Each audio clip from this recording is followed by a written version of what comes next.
शंकराचार्य अभिमुक्तेश्वरन महाराज जी हमारे साथ मौजूद हैं और 17 तारीख से रामलीला मैदान दिल्ली में एक आंदोलन शुरू करने जा रहे हैं और उसमें गौ माता को राष्ट्रमाता के लिए ये आंदोलन होने वाला है। कई लोग उसमें शामिल होंगे, लेकिन शंकराचार्य जी का ये कहना है कि मैं अपने आप में एक सनातन हूँ और 100 करोड़ लोगों की आवाज़ यहाँ से हम उठाएँगे। शंकराचार्य जी 17 तारीख में क्या कुछ रहने वाला है? सबसे पहले उसकी बात। आप पहले समझिए बात को, अभी आप लोग समझ नहीं पा रहे। केंद्र की सरकार अथवा जो केंद्र में विपक्षी पार्टियां हैं, माने दो गठबंधन हैं, एक सत्ता पक्ष वाला, एक विपक्ष वाला, और कुछ ऐसे हैं जो उस दोनों गठबंधन में शामिल नहीं है। ऐसे भी दल हैं जिनके सांसद वहाँ पर हैं, कुछ निर्दल हैं। तो हम ये चाहते हैं कि ये जितने भी सांसद चुन करके आए हैं, चाहे किसी पार्टी से हैं, वो ये स्पष्ट करें कि गाय के बारे में उनका क्या विचार है। क्योंकि गौ हत्या की मांग आज़ादी के पहले से चल रही है। 78 साल से ज़्यादा का समय आज़ादी की पा लेने के बाद का भी बीत चुका है। अभी तक गौ हत्या की बंदी नहीं हुई है। करना सरकार को है या सांसदों को करना है। संसद में तो बात सांसद ही उठा सकते हैं, कोई भी इस बारे में बोलने के लिए तैयार नहीं होता है। एक ज्ञानीबेन ठाकुर नाम की सांसद है, उसने एकमात्र सांसद जिसने संसद में खड़े होकर के कहा कि गाय माता को राष्ट्रमाता करना चाहिए। उसके अलावा कोई सांसद बोलने को तैयार नहीं। 543 सांसदों में से एक सांसद बोल रहा है, और जबकि हर सांसद जहाँ से चुन करके आया है अपने क्षेत्र में वो पूछ ले, सर्वे करा ले। हर सांसद के संसदीय क्षेत्र में बहुत बहुमत के लोग गौ हत्या बंदी चाहते हैं। तो सांसद होता किस लिए है? अपने क्षेत्र के लोगों की भावना को संसद में रखने के लिए होता है। जब हमारे संसदीय क्षेत्र के ज़्यादा से ज़्यादा लोग गौ हत्या बंदी चाहते हैं, तो फिर हम संसद में खड़े होकर क्यों नहीं उनकी भावना को व्यक्त करते हैं? ये हमारा सवाल है। तो अब हम ये चाहते हैं कि इस बारे में स्पष्टता हो जाए। तो कुंभ में, जब कुंभ पूरा हो गया, कुंभ में हम लोग सोच रहे थे कि कुछ इस बारे में सरकार शायद करे, लेकिन नहीं किया। अब कुंभ के बाद 33 दिन का समय दिया गया है कि सब पार्टियां, सरकार और विपक्ष, सब पार्टियां अपने अपने अंदर तय कर लें कि वो गाय के बारे में पक्ष में खड़ी हो रही हैं कि विपक्ष में खड़ी हो रही हैं। तो ये 17 तारीख जो है, ये 17 तारीख में 33 दिन पूरे हो रहे हैं कुंभ के बाद के, और हम चाहते हैं कि इस बीच में कोई बताए। अगर नहीं बताएगा, या तो हाँ कहेगा आकर के कि हाँ हाँ हम गौ हत्या बंद करेंगे, संसद में बोल रहे हैं, खड़ा होकर बोलेगा। और अगर कुछ नहीं बोलता है तो इसका मतलब ये नहीं है कि वो बीच में है। इसका मतलब हम अब साफ अवधारणा निकाल लेंगे कि नहीं बोल रहा है, इसका मतलब गौ हत्या को जारी रखना चाहता है। तो गौ हत्या को अगर वो जारी रखना चाहता है, तो फिर हम जो उस सांसद के संसदीय क्षेत्र के जो गौ प्रेमी हैं, उनसे संवाद स्थापित करेंगे भविष्य में कि आपके सांसद ने समय दिए जाने पर भी इस बारे में स्पष्टता नहीं की, चुप रहा। इसका मतलब है कि ये जैसा 78 साल से चला आया वैसे ही आगे भी चालू रखना चाहता है। क्या आप इसको कंटिन्यू करना चाहोगे?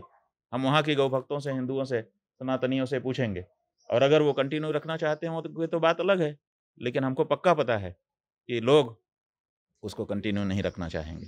तो हमारी जो बात है वो इस तरह से है। हम वहाँ पे भीड़ नहीं इकट्ठा कर रहे हैं, बिल्कुल साफ बता देना चाहते हैं कि हम 17 तारीख को रामलीला मैदान में भीड़ इकट्ठा नहीं कर रहे हैं। कोई अपने आप आ जाएगा, उसका स्वागत है, किसी को आने से रोक भी नहीं रहे हैं।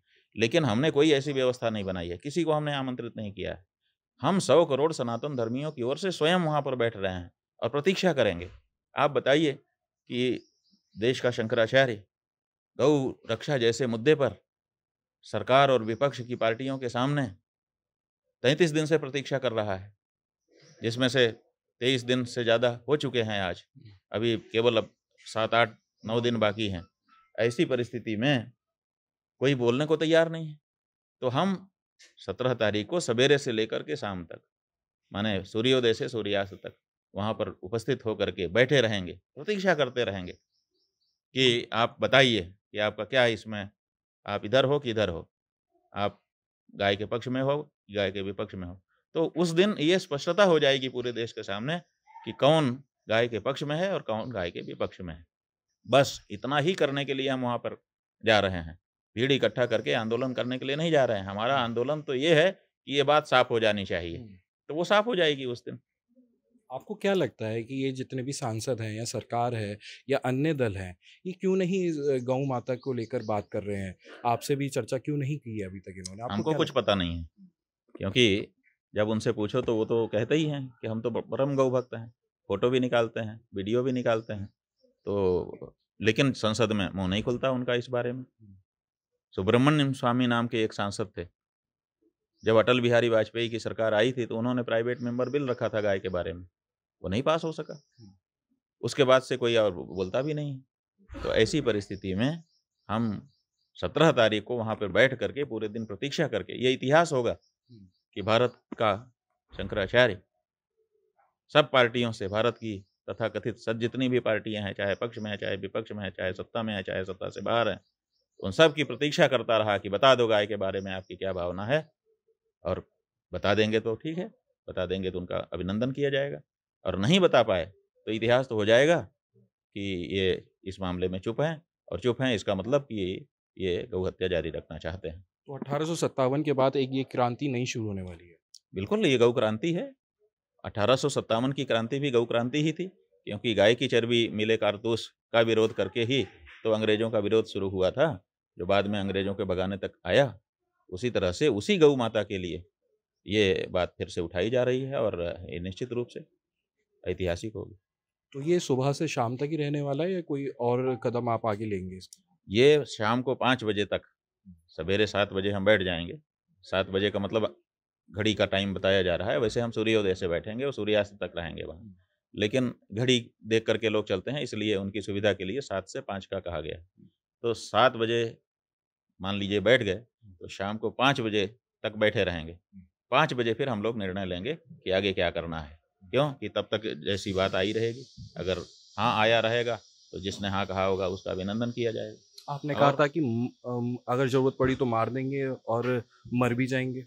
नहीं, वो हमसे पत्रकारों ने पूछा था कि आप कहाँ तक आगे इसमें बढ़ेंगे? तो हमने कहा था हम वहाँ तक बढ़ेंगे जहाँ तक अंत होता है। तो अंत माने मृत्यु से ही अंत होता है, उसके अलावा अंत नहीं होता है।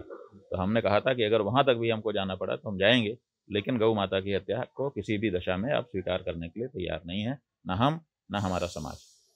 अच्छा शंकराचार्य जी, भगवान जी, आपसे ये जानना चाहेंगे कि अब जो चीज़ें चल रही हैं, जो नाम पहले थे उनको वापस जिलों के नाम की बात कर रहा हूँ मैं, जो पहले नाम थे वो वापस लाने की बात की जा रही है। जैसे अयोध्या अब हुआ है, प्रयागराज हुआ है, लेकिन अब तक भी ये देखा गया है कि अयोध्या को भी लोग फैज़ाबादी बोलते हैं और इलाहाबादी बोलते हैं प्रयागराज को। अब जैसे मुज़फ़्फ़रनगर है, इसको लक्ष्मी नगर कहने की बात हो रही है और कुछ लोग मेरठ को भी अग्रसेन नगर कहने की बात कर रहे हैं।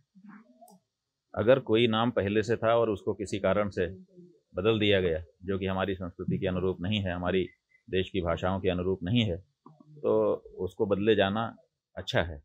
क्यों? क्योंकि वो जैसे चावल में कंकड़ आ जाता है, तो मुँह में जैसे ही डालो वैसे ही खटकने लगता है। वैसे ही ये देश संस्कृत भाषा का है। ये देश संस्कृत भाषा से निकली जो दूसरी भाषाएँ हैं, उनका है।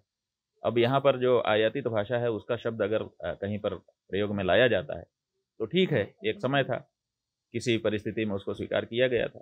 लेकिन जब शुद्धता की बात आती है, तो अपना ही शब्द, अपनी ही चीज़ें अच्छी लगती हैं, स्वाभाविक है। तो अगर जो नाम पुराने थे, उनको पुनः स्थापित करने के लिए कोई प्रक्रिया चलाई जा रही है, तो अच्छा है। हम तो ये चाहते हैं कि ये जो एक-एक करके बदलने की प्रक्रिया चलती है, ये ठीक नहीं है।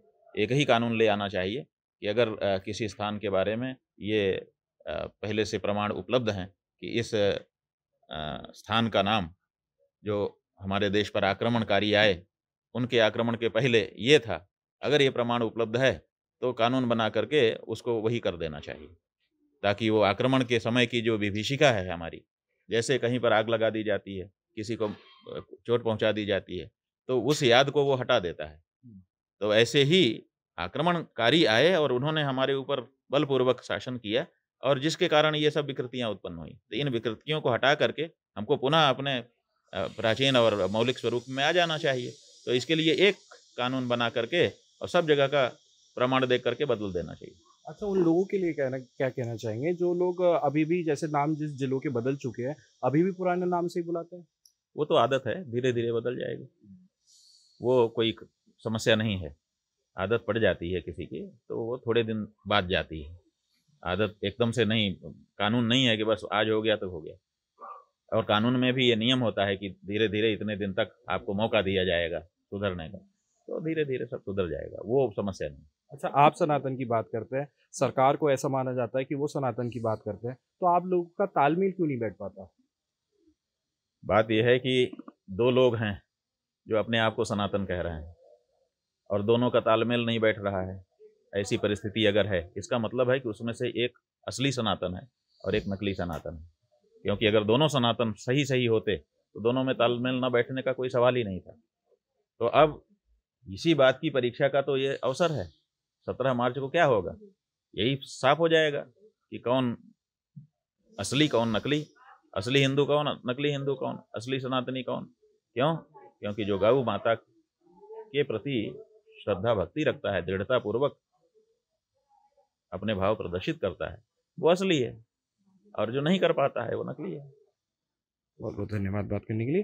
तो ये थे हमारे साथ शंकराचार्य जी, जिनका ये कहना है कि 17 मार्च में ये तय होगा कि कौन असली हिंदू है और कौन नकली हिंदू है। अनमोल शर्मा, TV9 उत्तर प्रदेश, मेरठ।